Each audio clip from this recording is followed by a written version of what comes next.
Adding difference makers at wide receiver was a huge priority for the Bulldogs this offseason. They landed an explosive playmaker in Zachariah Branch, a first-team All-American kick returner who produced 1,863 all-purpose yards and 6 touchdowns over 2 seasons at USC.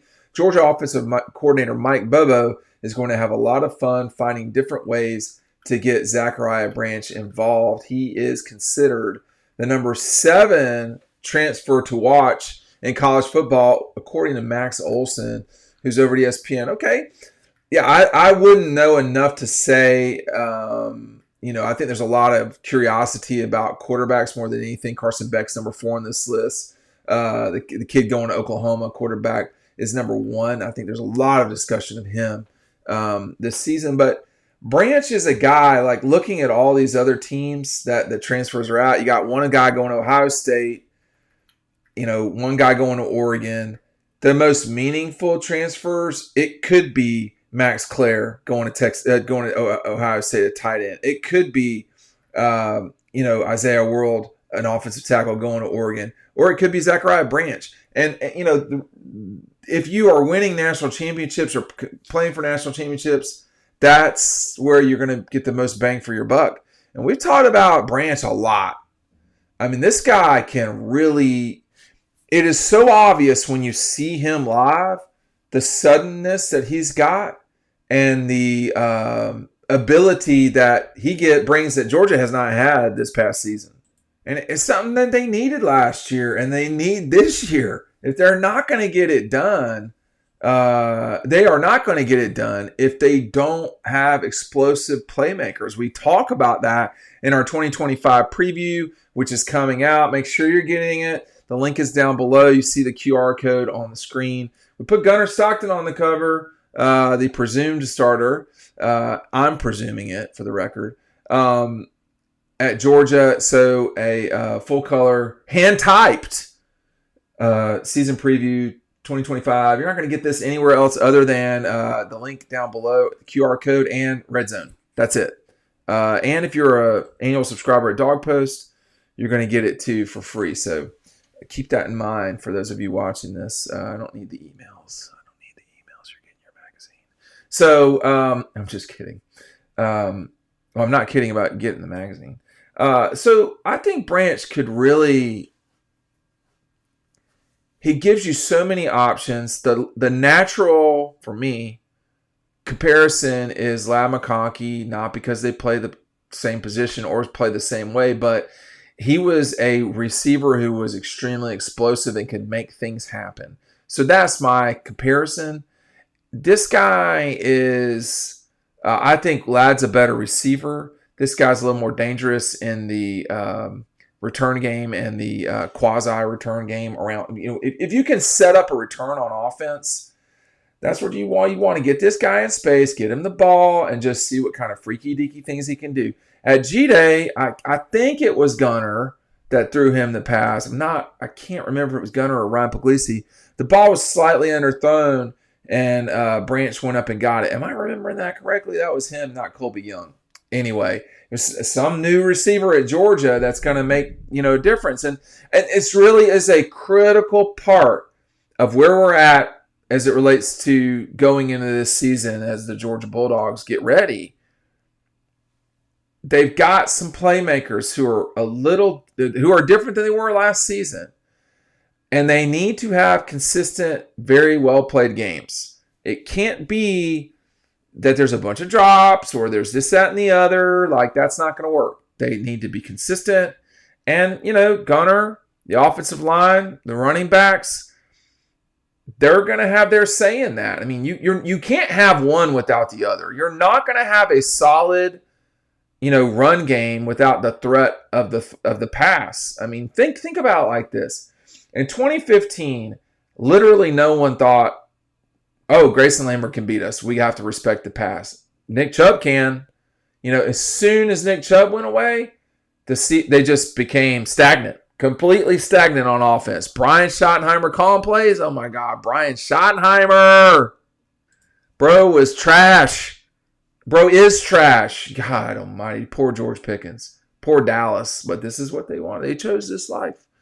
But, when you don't have balance and you don't have the capability to do what you need, like if you need 2 yards to close a game out and you're having to throw it, no, like you can't. You can't. You just run it right into a brick wall, even lose a yard and punt. But like we're not going to throw the ball. I remember against Florida in 19, it was like a 3rd and 7. Jake Fromm stepped up, hit Eli Wolf. I'm blanking on his name. He was a 1-year transfer from Tennessee. That was the biggest play Bro made, like the tight end. That was it. But it clinched that game for them. They didn't have to punt. The game was over. And, you don't want to get in those situations. Now, that was like 3rd and 7 or 8, whatever it was. Florida sent a blitz. It was a great play by Fromm. But it just, you don't want to be in that position. You want to be in a position where, okay, we got to go get it right here. We're going to go get 2 yards. If you are balanced, if you have the running back, the offensive line, and if you have people like Branch on the outside that'll get you 2nd and 4, then you're not in 3rd and 9. You know what I mean? Like it's unlikely unless you have a penalty. Offensive line. So it all goes together. It's not like anything else in life. I mean, if you want to get that cut up body, like 97 Kirby. Well, you can't, you got to run in, you got to work out and eat right. You can't sort of do things. You have to, that you can't, it's multiple things. It's not just one thing. So they've got to, this team has got to take guys like Branch and use them effectively to where maybe you're not having to close games out with a 4-minute, maybe the last quarter or blowouts, or maybe, the offensive line allows him to get, free for a 50-yard scamper because they're blocking effectively and getting the ball to him in space. Football is always basketball, baseball. If you're having to score 15 runs to win in baseball, you're probably not winning, right?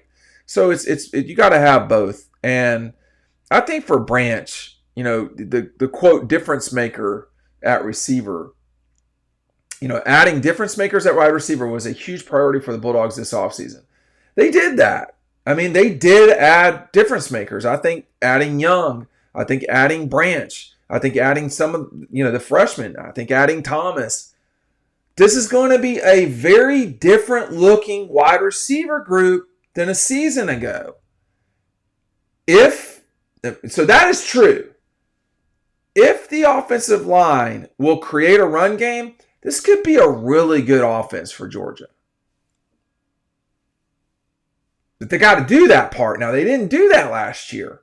Like a lot of people weren't doing their part. Like in 23, they're flying all over the place. You got Edwards and Milton. They're running the ball effectively. You're running it with Dylan Bell at times. You've got McConkey and Bowers hurt and not necessarily always on the same page. Mims is hurt. He's talking about 3 top 33 draft picks who were not healthy the entire season together, I don't think.